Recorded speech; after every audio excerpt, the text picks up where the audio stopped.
आज हम लोग पढ़ेंगे गर्भाशय परिभाषा, गर्भाधान विधि, गर्भावक्रांति, गर्भ संभव सामग्री, गर्भकार भाव, पंचभौतिकत्व ऑफ गर्भ। यहाँ तक आज हम लोग पढ़ेंगे। मासानुमासिक वृद्धि ऑफ गर्भ, गर्भ पोषण, गर्भास्थिति, गर्भस्थिति, ये हम लोग बाद में पढ़ेंगे। Foetal attitude, lie, position and presentation, ये हम बता चुके हैं। आज हम लोग यहाँ तक पढ़ेंगे। तो सबसे पहले गर्भ की परिभाषा। गर्भाशय, गर्भ मतलब फीटस, जिसमें फीटस बढ़ता रहे, पलता रहे, जिसके अंदर कैविटी को क्या कहेंगे? आशय, गर्भाशय। और गर्भाशय कहाँ होता है? ये योनि के तीसरे आवर्त में स्थित स्त्रियों का विशिष्ट 8वां आशय है। सबसे इसको विशिष्ट माना गया है। यूट्रस, यही गर्भाशय है। ठीक है। गर्भ, गर्भ किसे कहेंगे?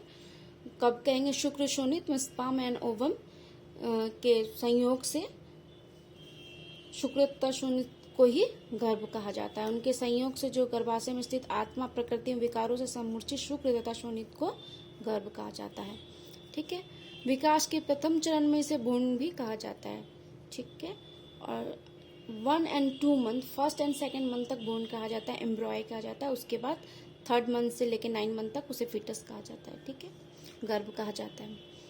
तो ये तो समझ में आ गया। डीएनए एवं शुक्राणु के पूर्ण संयोग के पश्चात दोनों के गुणसूत्र क्रोमोसोम्स के मिलने से बने एक कोशीय युग्मनज जायगोट के प्रथम कोशाणु विभाजन से लेकर 8 सप्ताह तक की स्थिति को, 8 सप्ताह 2 महीना हो गया, भ्रूण एम्ब्रॉय कहेंगे। और उसके पश्चात प्रसव काल तक इसे क्या कहेंगे? गर्भ, फीटस की संज्ञा दी जाती है। ठीक है। अब पढ़ेंगे हम लोग गर्भाधान विधि। गर्भाधान विधि क्या है? Method of conception. कंसीव कैसे करते हैं उसे ही गर्भाधान विधि कहते हैं। किस मेथड से कंसीव किया जाता है उसे कहते हैं। पहले हम लोग देखेंगे प्री कंसेप्शन, गर्भाधान का पूर्व कर्म। कंसीव करने से पहले क्या क्या करना चाहिए? ऋतु स्नान के पश्चात पति पत्नी स्नेहन, स्वेदन, वमन, विरेचन। तो दोनों का क्या करना चाहिए? स्नेहन, स्वेदन, वमन, विरेचन करने के बाद शोधन के पश्चात आस्थापन एवं अनुवासन बस्ती देना चाहिए दोनों को। उसके बाद क्या करना है? घृत स्निग्ध पुरुष और तेल स्निग्ध स्त्री। मतलब अगर जो खाना बना रहे हैं, खीर, दूध, तो पुरुष को देंगे घृत, घी के साथ बना के शाली चावल का भात, मतलब राइस चावल जो है, भात भी कहते हैं, वो पका करके देंगे। और तेल से स्त्री को देंगे। तो ये दोनों इस तरह से दोनों को भोजन कराएंगे। नहाने के बाद, पंचकर्म करने के बाद हम लोग भोजन देंगे। उसके बाद सुखकारी एवं सुगंधित शैया पे विराजमान होना है। जो बेड है वो अच्छा होना चाहिए, सुखकारी होना चाहिए, सुगंधित होना चाहिए, फूलों से सजा हुआ होना चाहिए अकॉर्डिंग टू आयुर्वेदा। और बेड पे चढ़ने से पहले पुरुष का राइट लेग एंड स्त्री का लेफ्ट लेग पहले चढ़ना चाहिए। तो ये तो हो गया पूर्व कर्म। हम कंसेप्शन से पहले क्या क्या करना चाहिए। अब आता है मेथड ऑफ कंसेप्शन। गर्भाधान विधि कैसे की जाती है? तो शरीर में हर्ष एवं मैथुन की इच्छा होने पर दोनों की इच्छा सहमति से मैथुन करें। इंटरकोर्स या संभोग भी कहते हैं उसे। उसके बाद पुरुष का जो शुक्र और स्त्री शोणित ओवा दोनों के मिलने से, निषेचन होने से क्या होता है? फर्टिलाइजेशन। इसे ही कंसेप्शन कहते हैं, इसे ही कंसीव करना कहते हैं। ठीक है। यही क्या है? गर्भाधान विधि। लेकिन अकॉर्डिंग टू आयुर्वेदा कहा गया, अगर जिसे पुत्र की इच्छा है तो वो युग्म डेज में करें, रिलेशनशिप बनाए। जैसे डे 4th, चौथे, छठे, 8वें, 10वें और 12वें दिन रिलेशनशिप बनाने से, साथ रहने से पुत्र की उत्पत्ति होती है, वही प्राप्ति होती है पुत्र की। और पुत्री की इच्छा रखने वाले को 5वें, 7वें, 9वें और 11वें दिन साथ रहना है, जिससे पुत्री की प्राप्ति होती है। यह अकॉर्डिंग टू आयुर्वेदा है। और लोग पुत्र की प्राप्ति के लिए पुंसवन कर्म भी कराते हैं। तो पुंसवन कर्म क्या है? पुंसवन कर्म को ही, पुंसत्व कारक कर्म को ही, यानी कि पुत्र प्राप्ति के लिए कराया जाता है, इसलिए इसको पुंसवन कर्म कहा जाता है। तो अब पुंसवन कर्म कैसे किया जाता है ये बताते हैं। उससे पहले according to modern conception days जो है ये क्या है? अगर पीरियड डेज 28 डेज का है, जो मासिक की साइकिल है, मतलब महीने में जो पीरियड आता है उसका साइकिल 28 डेज का है, तो ओव्यूलेशन कौन से दिन होगा? बिफोर 14 डेज, 14 डेज पे होगा। तो रिलेशनशिप के लिए day 10 to day 18 best days माना जाता है फर्टिलाइजेशन के लिए।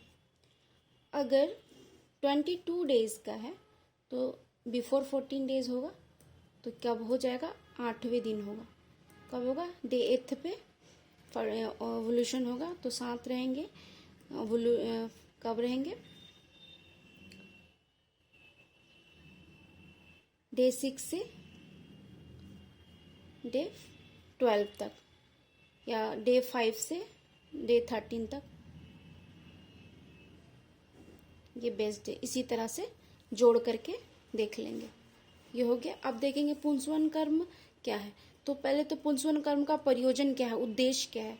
पुंसवन कर्म का उद्देश्य है, 3 उद्देश्य है। सबसे पहले तो गर्भ धारण कराना और गर्भ स्थापन कराना, जिनको बार बार मिसकैरेज हो जाता है, रिकरेंट प्रेगनेंसी लॉस, आरपीएल वाले पेशेंट को गर्भ स्थापन कराने के लिए पुंसवन कर्म कराया जाता है। और तीसरे माह का गर्भ होने के पूर्व, मतलब 3 माह होने से पहले ही पुत्र उत्पत्ति के लिए पुंसवन कर्म कराया जाता है। पुत्र की उत्पत्ति के लिए क्या कराया जाता है, पुंसवन कर्म कराया जाता है। तो 3 इसके प्रयोजन हो गए। अब हो गया पुंसवन कर्म काल।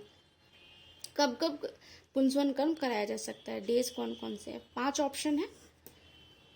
या तो सबसे पहले दिन, या युग्म दिन जो बताया मैंने, या प्रतिदिन, या प्रारंभ के 12वें दिन, 12 दिन तक, 12 डेज तक, या 12 दिनों में केवल युग्म दिन। जैसे 12 दिन में अयुग्म नहीं लेके सिर्फ युग्म दिन ही हो, 4, 6, 8, 10, 12, इन सब, ये सब क्या हो गया, पुंसवन कर्म काल हो गया। अब आ जाता है पुंसवन विधि। पुंसवन विधि 2 तरह से की जाती है, नासा द्वारा प्रयुक्त औषधियाँ, मुख द्वारा प्रयुक्त औषधियाँ।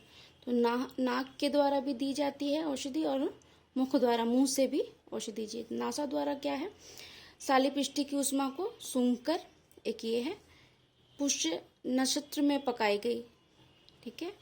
ऐसे भी सारी औषधि पुष्य नक्षत्र में ही ली जाती है।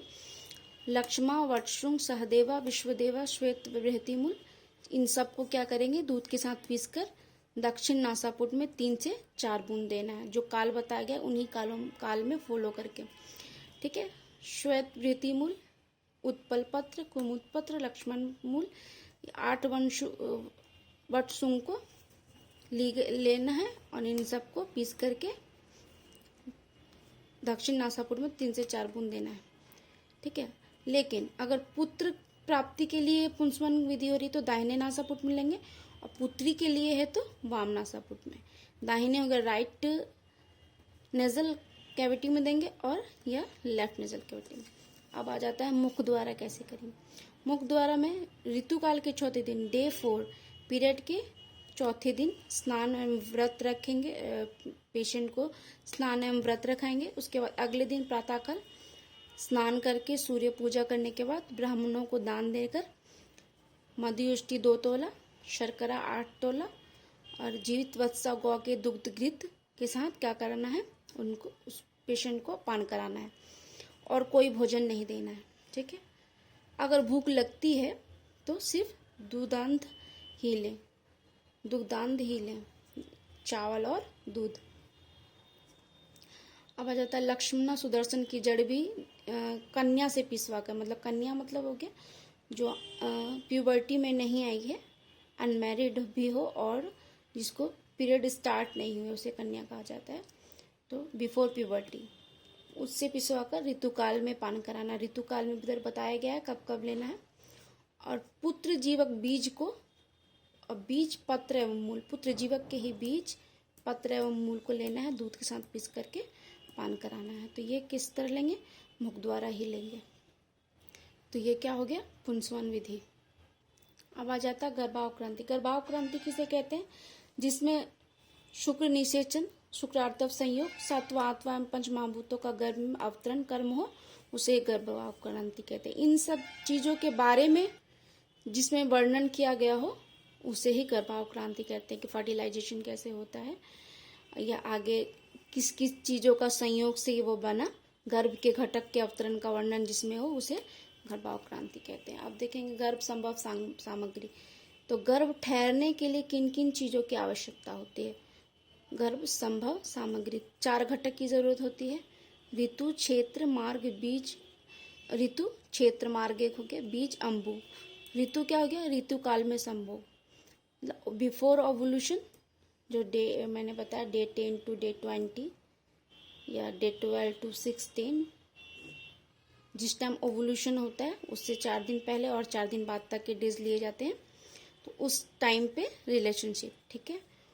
और दूसरा क्या होना चाहिए? क्षेत्र, मार्ग। क्षेत्र हो गया गर्भाशय, यूट्रस सही हो, उसमें कोई एबनॉर्मलिटी ना हो, ये सब हम बताएंगे गायनोकोलॉजी में, ठीक है। और मार्ग जैसे फैलोपियन ट्यूब। शुक्र मार्ग में क्या क्या आ जाता है? योनि नलिका, वेजाइनल ऑरिफिस, गर्भाशय ग्रीवा, सर्वाइकल कैनाल, स्त्री बीज के मार्ग, डिम्ब प्रणाली, फैलोपियन ट्यूब, ये सब सही होने चाहिए, तभी गर्भ ठहरेगा, ठीक है। अब आ जाएगा बीज। मैच्योर फॉलिकल होना चाहिए, मतलब फॉलिकल बनना भी चाहिए, बीज बनना चाहिए 20 mm तक, ये बताया है मैंने। और एक्टिव मोटिलिटी, स्पर्म की एक्टिव मोटिलिटी होनी चाहिए, हेल्दी स्पर्म होना चाहिए, हेल्दी मैच्योर फॉलिकल होना चाहिए, बीज। अब आ जाता है अंबु। शुक्र का जलीयांश प्लस स्त्री शरीर के पोषक रस, इन सब के होने के बाद ही गर्भोत्पत्ति होती है, ये 4 घटक के। और इसके अलावा भी गर्भ के लिए हमें चाहिए, एक तो अनिल, नाड़ी व संस्थान, विशेषकर अपान वायु, और हृदय, पति पत्नी की मानसिक स्थिति। ये हो गया गर्भ संभव सामग्री। अब पढ़ेंगे गर्भ कर भाव। 6 भाव होते हैं, 6 भाव हैं। गर्भ कर भाव, मातृज भाव, पितृज भाव, आत्मज भाव, सात्मज भाव, रसज भाव, सत्वज भाव।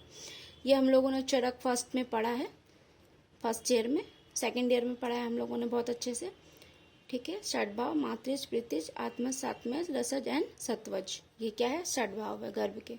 इनमें से कोई भी एक भाव अकेले गर्भोत्पादक नहीं कर सकता।